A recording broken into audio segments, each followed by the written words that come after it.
धरती का लगभग 70% हिस्सा पानी से भरा है, जिसमें महासागरों का विशाल भाग शामिल है। ताजे पानी का एक छोटा सा हिस्सा ही झीलों और नदियों में उपलब्ध है। यह संतुलन धरती पर जीवन के लिए महत्वपूर्ण है।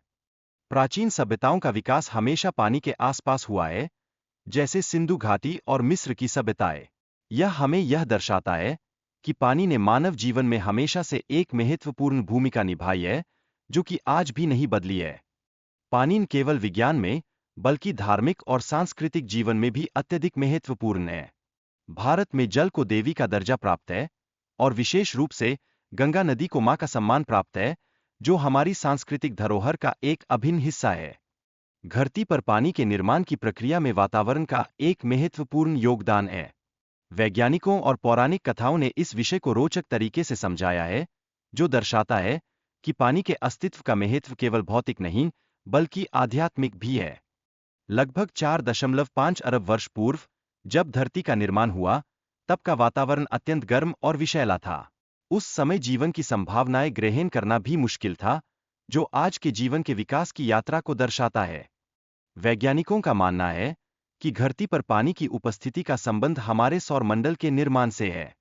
यह एक विशाल गैस और धूल के बादल के साथ प्रारंभ हुआ, जिसने हमारी ग्रहों की संरचना को आकार दिया।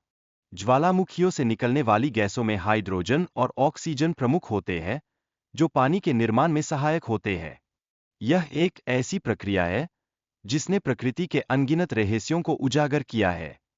धरती का प्रारंभिक जलवायु और महासागरों का उदय करोड़ों वर्षों में हुआ, जो लगातार बारिश की प्रक्रिया के लिए धन्यवाद है।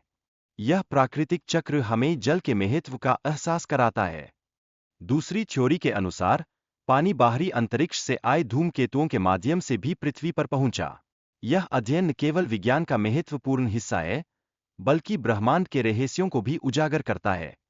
हालांकि धूमकेतुओं का पानी पृथ्वी के पानी से मेल नहीं खाता, लेकिन इसकी थ्योरी वैज्ञानिक समुदाय में काफी महत्वपूर्ण मानी जाती है। यह विभिन्न धारणाओं के बीच एक दिलचस्प बहस का हिस्सा है। उल्कापिंड या एस्टेरॉयड सिद्धांत के अनुसार, पानी धरती पर कार्बोनाइज्ड मेटियोरॉइड्स से आया। यह सिद्धांत, जो वैज्ञानिकों द्वारा स्वीकार किया गया है, पानी की उत्पत्ति पर नई रोशनी डालता है। उल्कापिंडों में हाइड्रेटेड मिनरल्स और पानी के कण होते हैं, जो धरती के पानी से मेल खाते हैं। यही कारण है कि यह सिद्धांत एक लोकप्रिय विकल्प बना हुआ है, जो वैज्ञानिकों की रुचि को बढ़ाता है। वैज्ञानिकों ने पानी की उत्पत्ति के लिए कई प्रयोग किए हैं, जिनमें स्पेसक्राफ्ट और टेलीस्कोप का उपयोग शामिल है। यह अनुसंधान हमें पानी की जटिलताओं और इसके स्रोतों को समझने में मदद करता है। आइसोटोप ऑफ वाटर की अध्ययन से यह स्पष्ट हुआ है कि धरती का पानी उल्कापिंडों के पानी के समान है।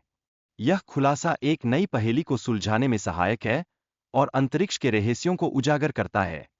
चंद्रमा और मंगल पर पानी के संकेत मिलने से यह संभावना बढ़ी है कि पानी अन्य ग्रहों से भी धरती पर आया हो।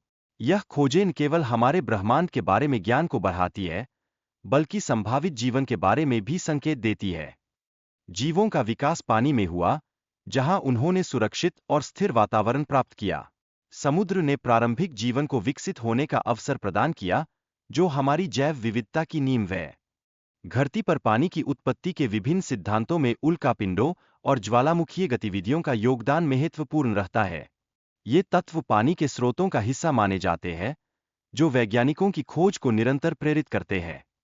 आज जल संकट और ग्लोबल वार्मिंग से जुड़े सवाल हमारे सामने और भी महत्वपूर्ण हो गए हैं। यह हमें जल संरक्षण की आवश्यकता पर सोचने के लिए मजबूर करता है, जो हमारे भविष्य के लिए अत्यधिक आवश्यक है।